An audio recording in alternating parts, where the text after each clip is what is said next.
Olá, sejam bem-vindos. Este é o programa Nisto Cremos, as grandes verdades da Bíblia. E eu sou o José Manuel Ribeiro. O tema de hoje, dons e ministérios. Já vamos no episódio 17. Meus amigos, após a ressurreição, quando se preparava para retornar para o céu, Jesus deixou uma missão para os seus apóstolos. E essa missão, ao princípio, para eles, parecia uma missão completamente impossível. Pregar o Evangelho a todos os povos, em todos os lugares da Terra. Realmente, se nós olhássemos para essa missão dada a todos nós nos dias de hoje, com todos os meios de comunicação em massa que temos, ao nosso dispor, eu penso que mesmo assim seria uma tarefa bastante complicada. Agora reparemos aquilo que se passa há 2000 anos atrás. A tarefa para eles realmente era uma tarefa praticamente impossível, muito complicada. E essa tarefa seria realmente impossível. Mas não fosse a promessa que Jesus fez logo de seguida para os seus discípulos. E essa promessa nós vamos encontrá-la no livro dos Atos, no capítulo 1 e no versículo 8. Ora, vejam bem, essa foi essa. Mas recebereis a virtude do Espírito Santo, que há de vir sobre vós, e ser-me-eis testemunhas tanto em Jerusalém, como em toda a Judeia e Samaria, e até aos confins da terra. Estava garantida que, da mesma forma como Jesus tinha recebido uma dotação especial do derramamento do Espírito Santo para o desenvolvimento do seu ministério durante o período que esteve aqui na Terra, igualmente, os seus discípulos, também eles, iriam ser habilitados pelo mesmo Espírito para completar a grande missão evangélica que Jesus Cristo lhes tinha outorgado. Por isso é que o Espírito Santo concedeu dons aos discípulos. E o que seria então uma definição de dons de Espírito? Vamos ver qual é essa definição. Definição de dons de Espírito, dons espirituais. Capacitação dada pelo Espírito Santo para o cumprimento da missão evangélica e a edificação do corpo de Cristo. E ainda, habilidades especiais concedidas por Deus à Igreja para que ela desempenhe a tarefa que lhe foi determinada.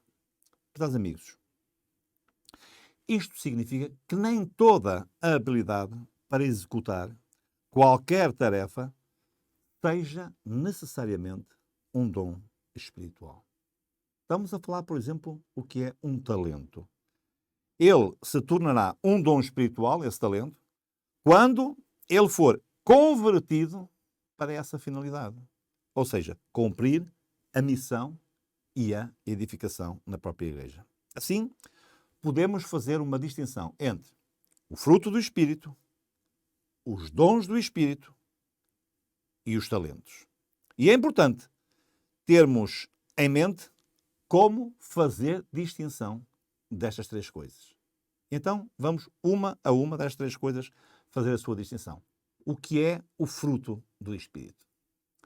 O fruto do Espírito, traços de caráter desenvolvidos por todos os que recebem a Cristo. Isto o apóstolo Paulo nos dá bem a explicação no Evangelho de Gálatas, no capítulo 5, versículos 22 e 23. Mas o fruto do Espírito é amor, gozo, paz, longanimidade, benignidade, bondade, fé, mansidão, temperança. Contra estas coisas não há lei. Reparem que a Bíblia apresenta no singular o fruto do Espírito e é nada mais, nada menos do que o amor. E reparem que é a partir do amor que vêm todas as qualificações, todas estas características, são traços do caráter desenvolvidos na vida do cristão pela influência do próprio Espírito Santo. Então, o que são os dons espirituais? Vamos ver o que são dons espirituais. habilidades específicas concedidas pelo Espírito Santo para que possam ministrar a outros.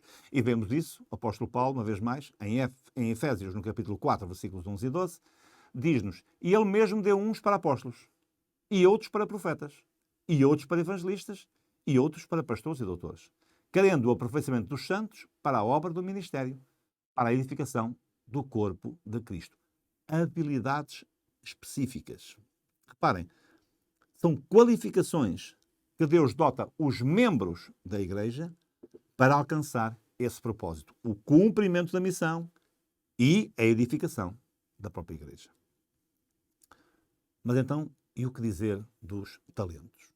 A pessoa, por exemplo, que não tem uma vida religiosa, nem se volta para as coisas de Deus, e pode ter, na sua experiência, talentos extraordinários. Mas então, o que é que são talentos? Vamos à definição. Talentos, habilidades naturais ou adquiridas por qualquer pessoa. De certa forma, um talento é um dom de Deus. De certa forma. Uma pessoa que tenha habilidades, estou-me a lembrar, podemos lembrar de muitas coisas, mas, por exemplo, para a música, para cantar, habilidades artísticas, habilidades no campo social, enfim, são inúmeras as habilidades, mas elas são consideradas talentos naturais quando não têm nenhuma relação com a Igreja ou com a edificação da Igreja, da obra de Deus. Então, qual é o propósito dos dons espirituais?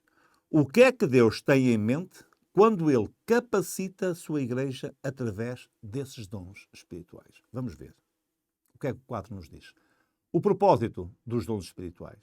Em número 1, para a edificação da Igreja. E nós à frente temos, tanto em Efésios como Coríntios, depois poderão facilmente ver, portanto, e ver os versículos e testificar a isto que nós estamos a falar. Ponto número 2, a harmonia interna da Igreja. Em Efésios também e em 1 Coríntios. A proteção, no ponto número 3, contra falsos ensinos. Efésios 4, 14 e 15. E por último, em quarto lugar, glória de Deus. 1 Pedro 4, 11. A pessoa que recebe um dom espiritual deve receber esse dom espiritual para a glória do próprio Deus. Deve glorificar a Deus quando recebe, portanto, esse dom espiritual. Quais são os dons espirituais mencionados no Novo Testamento? O Novo Testamento, amigos, apresenta várias listas de dons espirituais. Alguns são repetidos, outros são dons diferentes. Mas vejamos quais os principais referimos a dons espirituais no Novo Testamento. Temos algumas listas de vários capítulos da Bíblia, de vários livros, e essas listas que nós neste momento vamos ver. A primeira lista encontra-se no livro de 1 Coríntios, no capítulo 12. Uma lista de 13 dons espirituais. Não é a única lista, nós iremos ter mais, já sabem. Portanto, 13 dons espirituais que, portanto, nos estão descritos em 1 Coríntios 12. Palavra de sabedoria, palavra da ciência, outro dom é o dom da fé, outro dom de cura, operação de milagres, o dom de profecia, o discernimento de espíritos, variedade de línguas, interpretação de línguas, apóstolos, mestres, socorros, governos. Vamos ver outra lista.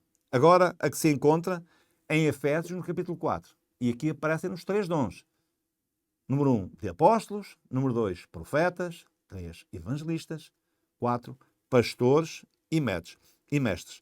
E ainda temos a lista de Romanos, capítulo 12. Ministérios, o dom de ensinar, o dom da exortação ou do encorajamento, o dom de compartilhar, o dom da liderança e o dom da misericórdia ou o dom da compaixão. Reparem que tudo isto são dons espirituais. São pessoas que recebem uma dotação especial dessas habilidades, dessas características, para o benefício da própria Igreja e para o avanço da obra de Cristo. Mas ainda temos mais uma lista. A lista de 1 Pedro 4, 7 a 11. Vamos ver. E que falam lá do dom da hospitalidade, do dom do serviço, o dom de falar, o dom de ministrar. É muito interessante nós repararmos no que aqui fala, o dom da hospitalidade. Há muitas pessoas que são hospitaleiras, mas reparem, Deus dotou algumas pessoas com este dom para o serviço da própria igreja, para o testemunho para outras pessoas, para ajudar outras pessoas e para testemunhar do Evangelho também a outras pessoas. Assim como o dom do serviço, o dom de falar. Não estamos a falar só quando estamos no púlpito, não. Há pessoas que têm um dom muito especial, uma palavra de ânimo, no momento certo. É um dom especial que as pessoas... Bom, tudo isto são listas, as principais listas dos dons espirituais no Novo Testamento. Mas existe um dom espiritual no Novo Testamento que merece um pouco mais da nossa atenção no estudo que estamos a realizar. E eu refiro-me precisamente ao dom de línguas. E porquê é que nós precisamos de estudar um pouco mais acerca deste dom? Bom, porque a prática deste dom, em grande parte das denominações cristãs da atualidade, tem levantado um debate muito grande. Se essa prática corresponde realmente ao dom espiritual mencionado no Novo Testamento ou não. Esse fenómeno de falar em línguas estranhas é-nos demonstrado através de uma palavra no grego, e que nós vamos ver agora de momento, que é a glossolalia. É uma palavra que iremos dividi-la. Glossa, língua, lalu, falar, ou para nós, lalia, ato de falar. Portanto, o ato de falar em línguas. Mas o problema é o seguinte. Existem grupos religiosos que afirmam que a evidência do recebimento do Espírito Santo na Igreja se dá através do dom de línguas. E que essas línguas faladas são línguas estranhas. Alguns até dizem que são a linguagem dos anjos. Então, há uma base de argumentação. Quando o Espírito Santo vem, essa vinda do Espírito, essa manifestação, ela se evidencia através do dom de línguas. Eu gostaria de os convidar neste momento, amigos, a ficar bem atentos na argumentação que vamos desenvolver. Pois nós vamos ver que a Bíblia discorda dessa interpretação. A primeira reputação que iremos falar no nosso programa são recorrentes referências do Novo Testamento de pessoas ou de grupos de pessoas que foram cheias do Espírito Santo e não falaram línguas estranhas. Nós vamos ver no quadro alguns desses casos. Vejam só. Nós temos pessoas que foram cheias do Espírito Santo e não falaram línguas. Vejam só. Temos os samaritanos. À frente vem o texto onde se encontra, portanto, e a referência do ato em si. Nós falando aqui dos samaritanos, rapidamente, iremos falar alguns casos só. Os samaritanos, quando Filipe, depois da morte de Cristo, foi para Samaria e ali começou a ministrar as pessoas, o interesse deles era tão grande que, ao chegar ao conhecimento dos apóstolos de Cristo em Jerusalém, Pedro e João foram para lá, para Samaria, e quando lá chegaram, impuseram as mãos sobre os samaritanos e houve então um derramamento do Espírito Santo sobre os samaritanos. Não há nenhuma referência que eles tenham falado línguas estranhas, nem outra referência. No que diz respeito ao segundo ponto, que ali nos aparece, e nos fala de João, quando é feito o anúncio, tanto a Isabel como ao pai de João, de que ele iria nascer e que seria a voz que clama no deserto e que seria cheio do Espírito Santo. Nós, os diversos episódios que ouvimos da história de João, nunca ouvimos João a ser falado que falava línguas estranhas ou até diversas línguas. Não ouvimos. Maria, que foi cheia do Espírito Santo também. O caso de Isabel. Reparem, quando Maria foi visitar Isabel e quando Maria a cumprimentou, diz que o bebé dentro de Isabel saltou e que Isabel foi cheia do Espírito Santo. Não temos conhecimento de Isabel ter falado outras línguas ou línguas estranhas. Mas quem melhor do que a pessoa de Jesus? Cheio do Espírito Santo. Ele, quando é batizado, a pomba desceu e o Espírito Santo desceu sobre Jesus Cristo. Nunca ouvimos nos documentários que encontramos na Palavra de Deus que Jesus tenha falado em línguas estranhas ou em diversas línguas também. Os 7 diáconos, homens cheios do Espírito Santo. O caso de Estevão. Estevão, quando estava a ser apedrejado, quando estava à morte, cheio do Espírito, ele olhou para o céu, abriu os olhos, olhou para o céu e viu Jesus sentado à direita do Pai. E no final pedia: Pai, perdoa-lhes, porque eles, afinal de contas, não lhes imputes este pecado, porque eles não sabem o que estão a fazer. Ele estava cheio do Espírito, não falou línguas estranhas. E também temos o apóstolo Paulo, que também ele, quando lhe foi derramado o Espírito Santo, quando ele começou a ver novamente, depois do seu célebre trajeto de Damasco, até Damasco, quando ficou cego durante aqueles 3 dias, e quando Ananias lhe colocou a mão e ele começou a ver, o Espírito Santo, será cheio do Espírito Santo para levar a mensagem, e nunca ouvimos Paulo falar, portanto, em línguas estranhas. Se estamos a ver aqui que a evidência do Espírito Santo não tem nada a ver com o dom de línguas, então o que é que a Bíblia tem a falar sobre esta expressão línguas estranhas ou esse dom de línguas, apresentado no Novo Testamento, nessas listas dos dons espirituais? Línguas estranhas. Que línguas são essas? Vejam o que é que o apóstolo Paulo nos diz em 1 Coríntios, no capítulo 14 e no versículo 19. Isto são palavras do apóstolo Paulo. Todavia, eu antes quero falar na igreja 5 palavras na minha própria inteligência, para que possa também instruir os outros, do que 10.000 palavras em língua desconhecida.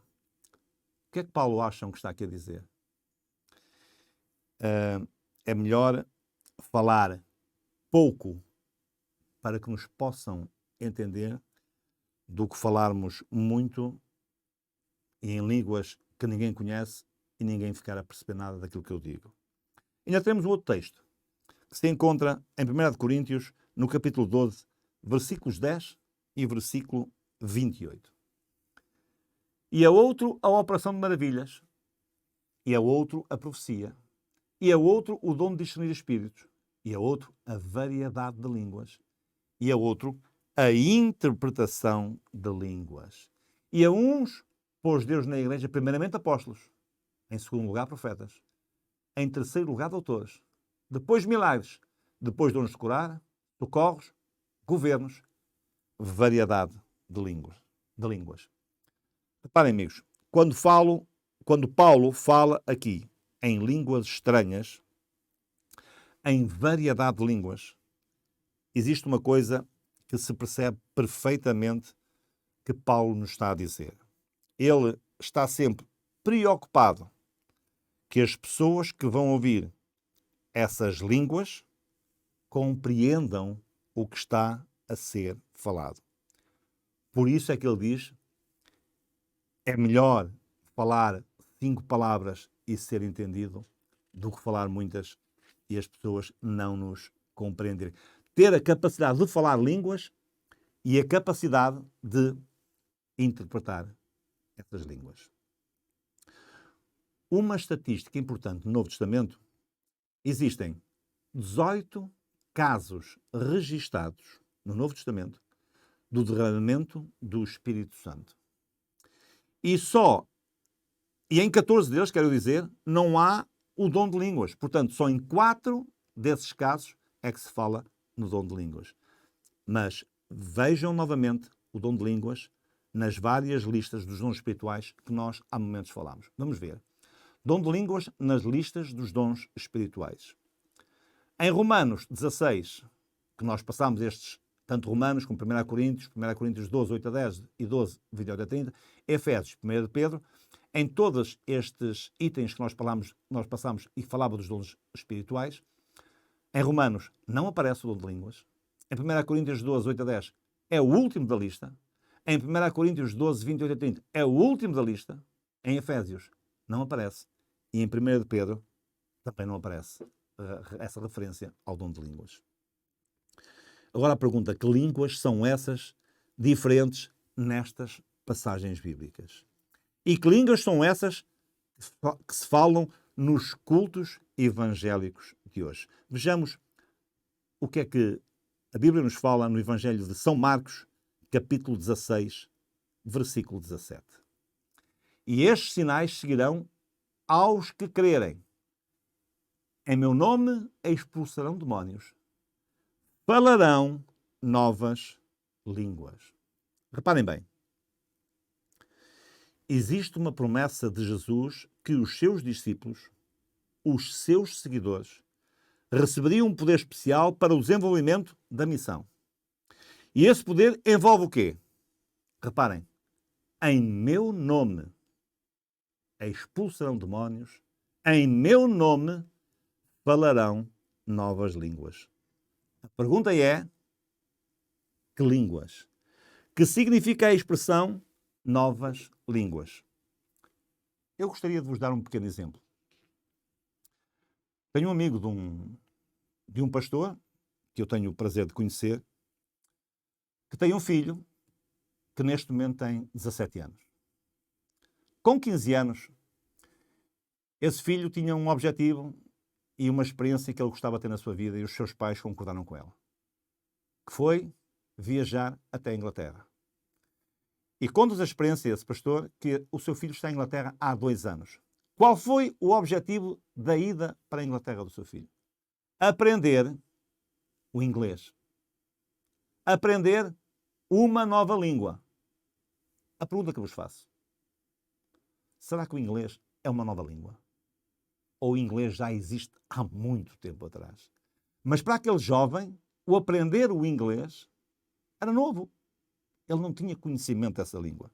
Para ele era algo novo. Embora o inglês, seja o francês, seja outra língua qualquer, já existe há tanto tempo. Mas para aquele que vai pela primeira vez aprender essa língua, é uma língua nova.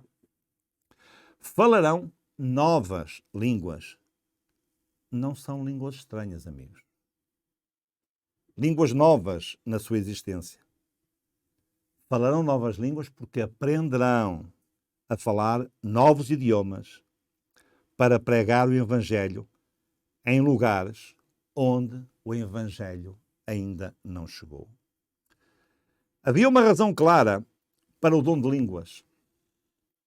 Pregar o Evangelho para pessoas de outros idiomas. E é isso exatamente o que aconteceu no grande derramamento do Espírito Santo no Pentecostes, que é uma das principais ocorrências do dom de línguas que se encontra na própria Bíblia. Vejamos com atenção, vamos ler atentamente e com atenção o que se passou então no dia de Pentecostes. Atos, capítulo 2, versículos 1 ao versículo 13. Cumprindo-se o dia de Pentecostes, estavam todos reunidos no mesmo lugar, e de repente veio do céu um som como de um vento veemente e impetuoso, e encheu toda a casa em que estavam sentados. E foram vistas por eles línguas repartidas como de fogo, as quais pousaram sobre cada um deles. E todos foram cheios do Espírito Santo e começaram a falar em outras línguas, conforme o Espírito Santo lhes concedia que falassem. E em Jerusalém estavam habitando judeus, varões religiosos, de todas as nações que estão debaixo do céu. E correndo aquela voz, juntou-se uma multidão e estava confusa, porque cada um os ouvia falar na sua própria língua. E continua. E todos pasmavam e se maravilhavam, dizendo uns aos outros: pois quê? Não são galileus todos estes homens que estão falando? Como, pois, os ouvimos cada um na nossa própria língua em que somos nascidos?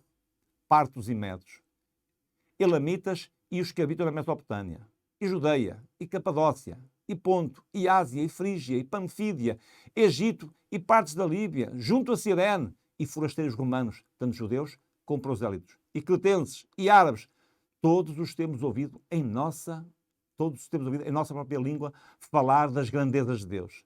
E todos se maravilhavam e estavam suspensos dizendo uns para os outros: "O que quer isto dizer?" E outros zombantes diziam: "Estão cheios de mosto." Se podiam ouvi-los engrandecendo a Deus, é porque os estavam a ouvir e a entender o que eles estavam a falar. Eles estavam admirados. Todos nós ouvimos e entendemos, cada um falar na nossa própria língua. Reparem que, além do relato do Pentecostes, o derramamento do Espírito Santo, depois da ressurreição de Cristo, há uma outra passagem mais importante sobre o dom de línguas no Novo Testamento, e é aquela que nós encontramos em 1 de Coríntios, no capítulo 14. Nós vamos ler alguns versos deste capítulo, não iremos ler o capítulo todo, e ver Paulo a lhes dar orientações bem claras sobre o dom de línguas na igreja. Mas note bem que se tratava de idiomas conhecidos, não de línguas de outro mundo ou línguas de anjo. Vamos ver. 1 de Coríntios, no capítulo 14, vamos ler os versículos 5, o 9, 18, 19, 20, 21, 22. Desculpem, 21, 22 e 23 e o 27, 28 e 29. E eu quero que todos vós faleis línguas estranhas. Mas muito mais que profetizeis, porque o profetiza é maior do que o que fala línguas estranhas. A não ser que também interprete para que a igreja receba edificação. Assim também vós, se com a língua não pronunciardes palavras bem inteligíveis, como se entenderá o que se diz, porque estareis como que falando ao ar. Dou graças ao meu Deus, porque falo mais línguas do que vós todos. Todavia, eu antes quero falar na igreja 5 palavras na minha própria inteligência para que possa também instruir os outros, do que 10.000 palavras em língua desconhecida. Está escrito na lei: por gente de outras línguas e por outros lábios falarei a este povo. E ainda assim me não ouvirão, diz o Senhor. De sorte que as línguas são um sinal, não para os fiéis, mas para os infiéis. E a profecia não é sinal para os infiéis, mas para os fiéis. Depois toda a igreja se congregar num lugar e todos falarem línguas estranhas e entrarem em doutos ou infiéis, não dirão, porventura: estáis loucos? E se alguém falar língua estranha, faça-se isso por 2, ou quanto muito 3, e por sua vez haja intérprete. Mas se não houver intérprete, seja calado na igreja e fale consigo mesmo e com Deus. E falem 2 ou 3 profetas e os outros julguem. Parece que o que Paulo está aqui a dizer seria muito apropriado. A Bíblia está a falar que, no caso do derramamento do Espírito na igreja, esse derramamento vem de uma forma a transformar a vida das pessoas. Levar as pessoas a receber poder, a fim de pregar o Evangelho, a fim de vencer as suas fraquezas, a fim de crescer no seu caráter. A Bíblia não está a falar que o Espírito Santo vem e as pessoas começam a gritar e a falar em línguas estranhas e mesmo todos que se encontram dentro da igreja não percebem absolutamente nada do que estão a dizer, ninguém entende nada. O próprio apóstolo está a dizer: se vão falar línguas estranhas, que falem 2 ou 3 no máximo, e um de cada vez, nunca ao mesmo tempo, e com interpretação. Lembrem-se, prezados amigos, o Espírito Santo não se contradiz. A Bíblia foi inspirada pelo Espírito Santo. Então, ele não vai orientar uma coisa na Bíblia e depois fazer outra coisa em alguns cultos religiosos que estão acontecendo por aí e que nós bem conhecemos. Eu, para concluir, gostaria de vos dizer o seguinte. Diferente do que muitos ensinam, de que a evidência do derramamento do Espírito Santo é o dom de falar em línguas, Diferente, sim. Existe uma evidência que uma pessoa está cheia do Espírito Santo, mas essa evidência não é o dom de línguas.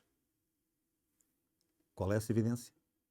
Já iniciámos quase na mensagem de hoje com este texto bíblico, mas eu gostaria de voltar a lê-lo. Gálatas, capítulo 5, versículos 22 e 23. Mas o fruto do Espírito é amor, gozo, paz, longanimidade, benignidade, bondade, fé, mansidão, temperança. Contra essas coisas não há lei. Reparem mesmo o que é que ela diz. Aqui está o fruto do Espírito em primeiro lugar. O que é, pesados amigos? Amor.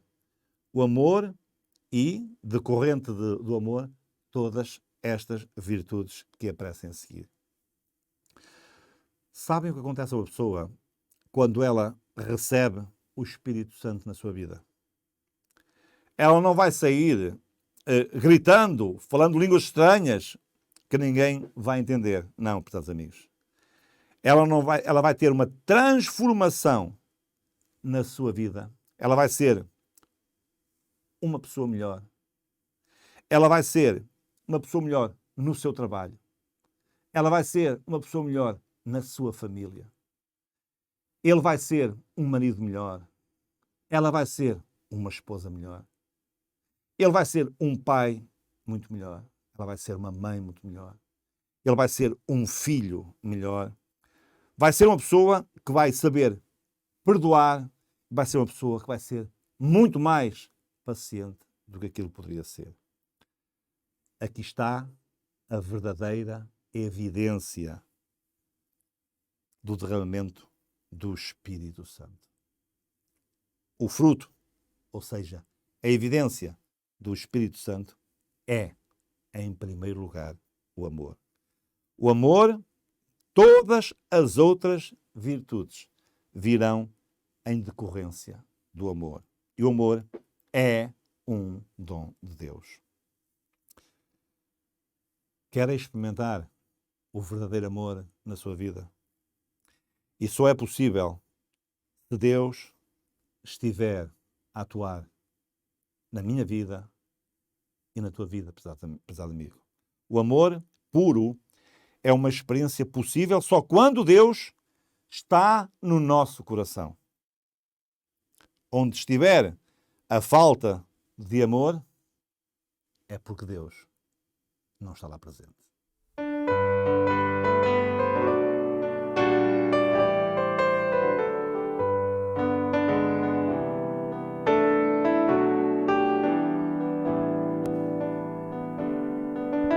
Jesus nos deu esta missão, o seu amor compartilhar. Somente entraremos em ação se o amor de Deus nos motivar. O seu poder nos moverá e assim iremos repartir o amor de Deus, a verdadeira paz e a doce esperança no porvir. Vós sois o sal da terra, vós sois o sal da terra, restaurando o sabor e a alegria de viver. Vós sois o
A grande verdade do tema que estudamos hoje é esta.